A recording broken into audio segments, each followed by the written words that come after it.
I think the biggest problem that many artists have with regard to color is they think that color is all about choosing the right color. If you have been obsessing about the types of colors that you need in your palette, obsessing about what color different artists are using in their paintings, then this video is for you. I painted these paintings and they have one thing in common, and it's not just about color selection. I think this is the big part that so many artists miss out when it comes to color, because color is not only how it looks, but really the different nuances and properties within it that we need to think about.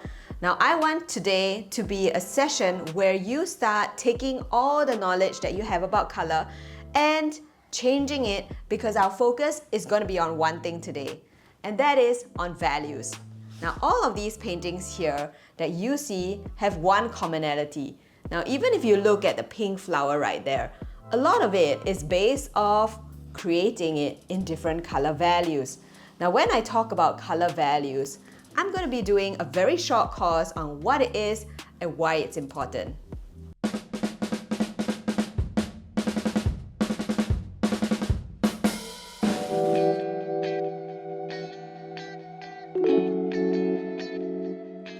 Let's sit down and think about what the value means when it comes to color. Now, this is a basic color wheel, and I know color wheels sometimes are overlooked because we think that they are too basic. Now, I just want to show you that value is really the lightness and darkness of color. In order for you to use color values, what you're trying to tell the viewer is you are trying to create the shadow and the light. Now, when you have shadow and light, this really creates so much more depth and contrast to your painting. And so many paintings give up at the part where maybe they need a little bit more dark, or they could have started painting lighter. And here is where the value of value comes in. Now, I want to show you a painting that I did, my very first monochrome painting. And this is really where I wanted to be very ambitious. And so many of us really are. We want to do all the things and realize that we are ahead of ourselves, really, climbing what is the mountain that everyone wants to climb? Well, anyway, this is I'm just sitting in a pile of old paintings here and I found it. This was the painting that I did when I first wanted to do monochrome painting. I want to share with you my experience because this was probably the hardest painting that I've ever had to do. When I was painting this, I started off with a very light wash, and then it was just a whole bunch of blobs of blue, and I just could hardly see or find the different shapes. And this is where it really challenged me, because I realized that I never took the time to sit down and just paint in one color.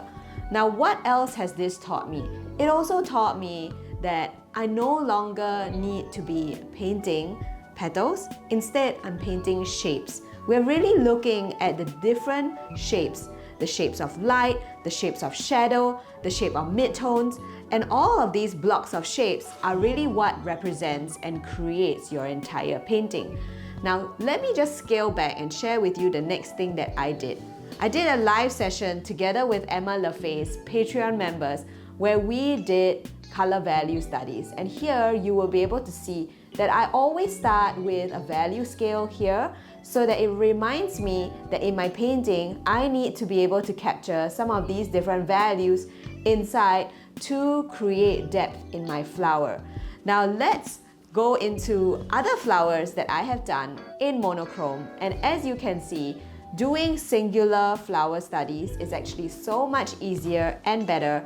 This one here was a class that I did called From Flat to Fabulous, where we just painted some of these anemones just to focus on the methods in which we are able to use color values.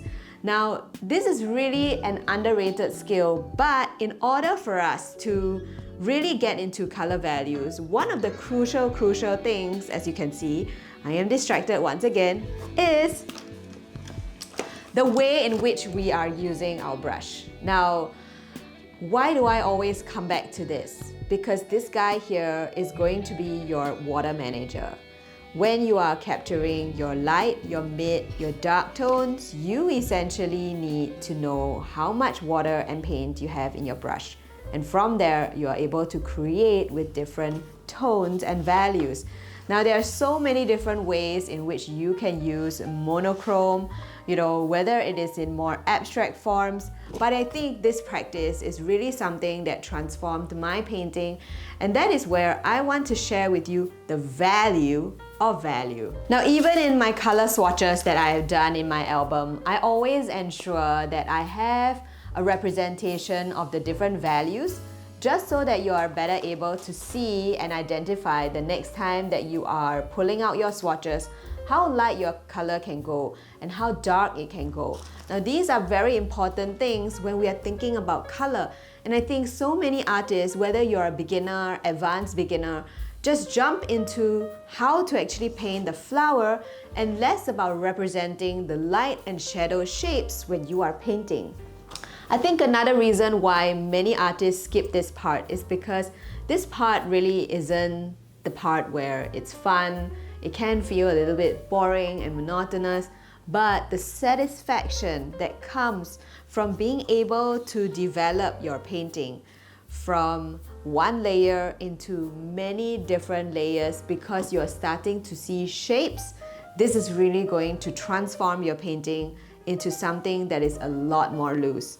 Now, if you're keen to understand a little bit more about how you want to paint your florals in a way that shows a lot more dimension, then I've got a workshop called From Flat to Fabulous that I would love for you to come and check out. The details are in the link in the bio. But that said, I want you to spend a little bit of time with me today where I want you to watch how these paintings can go from your lightest lights and slowly move into different gradients of darker tones and colors.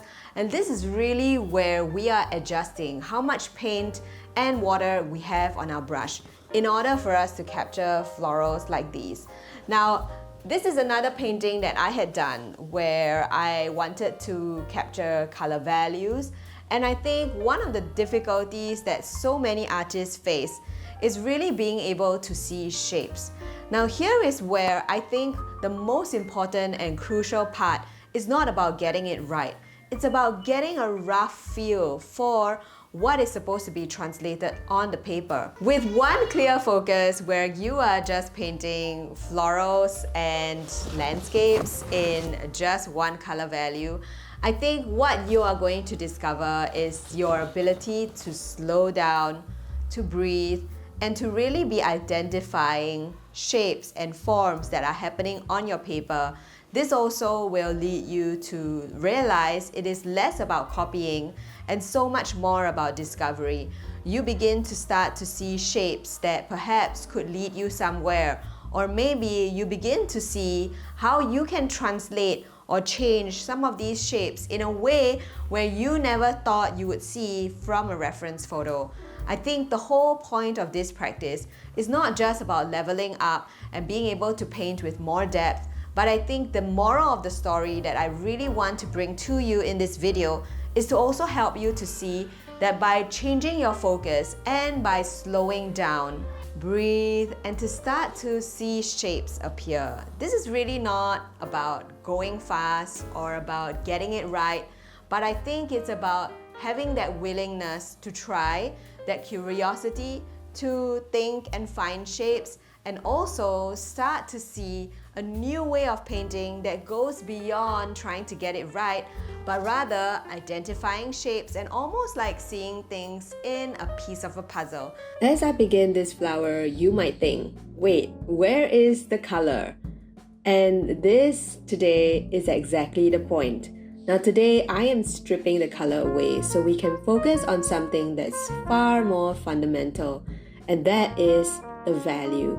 Value is simply the lightness and darkness of color, but this is really what will give your painting structure, shape, and soul, because without it, color can become a distraction.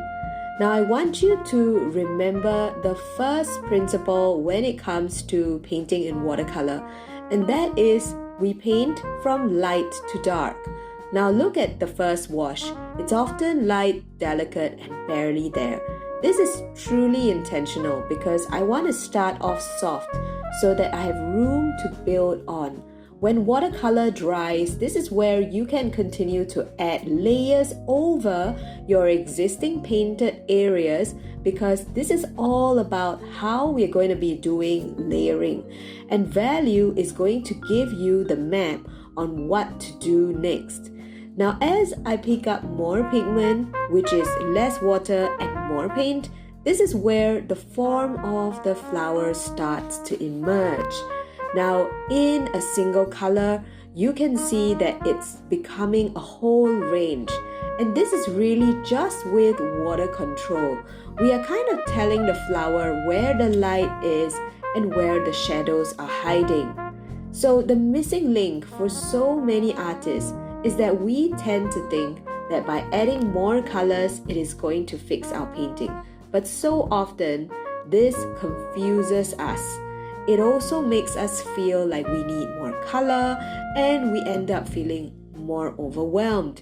Now, in this lesson today, I hope that you take away that it is not more color that you need. In fact, it is more contrast, and this is what value can give you. Now, I want you to notice how I am not rushing into the darks. I am slowly building them, layer by layer, and I'm letting the painting speak. This teaches you patience, observation, and intentionality. Now I'm adding my darkest values, and look, this is exactly where your eye goes. It is about finding the contrast and letting that do the heavy lifting. It tells the viewer, hey, look here, because this matters. Now, even if you work in color later, training your eyes in understanding black and white is one of the most powerful things you can do to grow as an artist. And you know what? You don't need to be in stage 5 to try this. In fact, if you are in stage 2 or 3, this is seriously a skill that I would love for you to tap in and do more of, because you have already worked on your brush control, so therefore you are ready for this. We are now playing around with your paint and water ratio, and it's going to help you to simplify your decision and focus on what really matters. Now, if you're early in your journey, like in stage 1, that's okay too. I want you to just observe this, soak it in, and you know that you can come back to this when you are ready, because that's when it will click. Now, working in monochrome really forces clarity. It sharpens your instincts, it builds confidence, and it reminds you that you don't need more. In fact, you need less, and what you need is intention. So this right here is the power of value. One color, one full story, and a painting that feels alive. So if you've ever felt overwhelmed by your color choices and unsure of why your work feels flat, I hope that you will try this. Paint with just one color, let value be your guide, and you'll be surprised of what you are capable of. I am just so excited that you are here. Now, before you go, I just want to share with you that I have developed this 5-stage framework, and this learning color values is part of that 5-stage framework. In fact, this is actually a stage 3 skill inside the artist passage. Now, if you want to know what stage you are at and you're curious about the different stages, I invite you to go into the link in my description so that you will get to know what stage you are at, and also learn if this is really the place that you need to focus your attention on, especially if you want to be a loose floral painter that starts to paint freely. So the artists that you admire aren't necessarily using better colors. In fact, they are just able to use values on purpose. They have learned to train their eye to know and ask questions like, where do I want the light? Where should the shadows be? And where do I want the eye to rest? This kind of focus leads you into some quiet power. And it's really available to anyone who wants to slow down and look.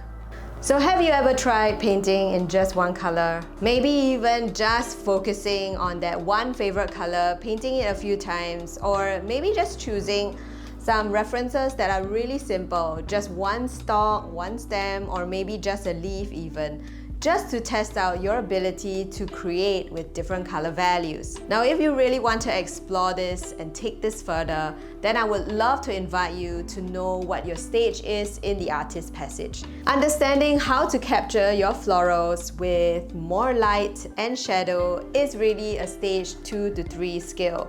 And here is where the moment you understand where your focus needs to be, that is going to determine the type of artist that you can be.